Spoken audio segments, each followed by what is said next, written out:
মুখ্যমন্ত্রী আজকে এত কিছু বললেন কিন্তু ঘর ছাড়াদের নিয়ে একটা কথা বললেন না, ভাঙ্গন নিয়ে বললেন, ঘর ছাড়াদের নিয়ে বললেন না। দেখো তুমি শুরুটা করেছিলে পিঠ বাঁচাতে, আমি বলবো দুটো, কৌশল এবং পিঠ বাঁচানো। যেদিন জেলা প্রশাসন প্রথম বিএসএফ চাইলো, আমি মনে করি সেটা ওখানকার মানুষদেরকে, সংখ্যালঘু হিন্দুদেরকে বাঁচানোর জন্য নয়, নিজেদের যাতে ব্লেম করতে পারে। এই বিএসএফ এর ঘাড়ে ব্লেম করে তো মমতা ব্যানার্জিকে বেরোতে হবে।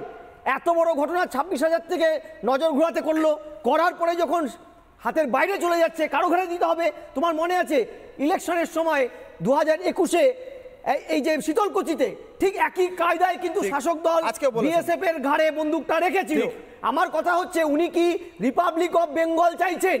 এই কথাগুলো তো পার্শ্ববর্তী দেশের অবৈধ সরকারের মাথায় বসে থাকে ইউনিস বলে, ও পাকিস্তানের অবৈধ সরকারগুলো বলে। সাথে মোদি গোপন বৈঠক করেছে, মোদি গোপন বৈঠক, ওনাকে শেষ করতে আমি আমি বলছি দেখো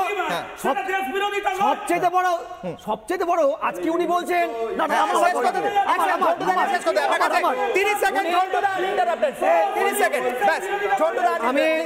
আমি বলছি আজকে দেশের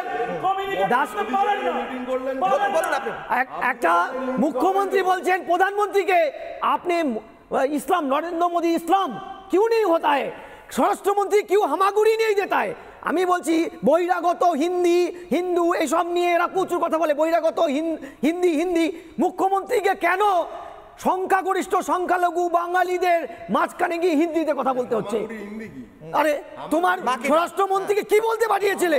তোমার দেশের দায়িত্বশীল মুখ্যমন্ত্রী তিনি স্বরাষ্ট্রমন্ত্রককে এমন ভাবে গালাগালি করছে, প্রধানমন্ত্রী সম্পর্কে বলছেন নরেন্দ্র মোদী ইসলাম কিউ নেই, ইসলাম কিউ নেই। কত বড় উস্কানি, কত বড় উস্কানি।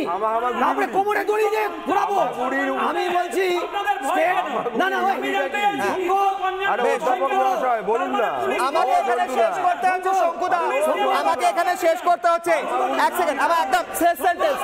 হ্যাঁ এক সেকেন্ড, বলুন। রাজ্য সরকার বিএসএফ যেহেতু প্রমাণ করে দিয়েছে 355 রাজ্য সরকার চাইছে, রাজ্য সরকার 355 চাইছে এমনটা বলছে ছোটদা।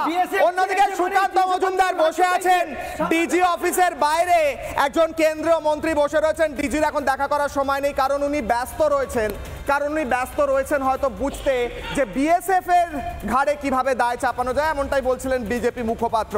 যে বাইট দিয়ে, যে বক্তব্য দিয়ে আজকের অনুষ্ঠান শেষ করব, মুর্শিদাবাদের মানুষ, মুর্শিদাবাদের মায়েরা কিন্তু বলছেন আমরা যাই হয়ে যাক না কেন মাটি কামড়ে ওখানেই পড়ে থাকবো, এবং ওনারা যতদিন ওখানে পড়ে থাকবে আমরা ওনাদের জন্য লড়াই, অর্থাৎ আমরা বলতে হিন্দু বাঙালির লড়াই এই রাজ্যে, এই দেশে, নিজের মাটির জন্য সেই লড়াই চলতেই থাকবে। কি বলছেন তারা শুনে শেষ করব অনুষ্ঠান। পালালাম না কেন, আমরা 10 জনকে নিয়ে চলে আসছি। এবার 10 জন যে মেরে যদি ফেলে তো মেরেই ফেলবে, আমরা মরেই যাব। মাটি ছাড়বেন না? না, মাটি ছাড়বো না। মাটি ছাড়া অন্যায়। জীবন যদি মাটিতে মিশে যায় তবুও শিখায়। এবার তাদের যদি খুশি হয় ওদেরকে মেরে ফেলবো তো মেরে ফেলো। নানা ধরনের কন্টেন্ট দেখার জন্য লাইক করুন, শেয়ার করুন আমাদের ফেসবুক পেজ, সাবস্ক্রাইব করুন আমাদের ইউটিউব চ্যানেল।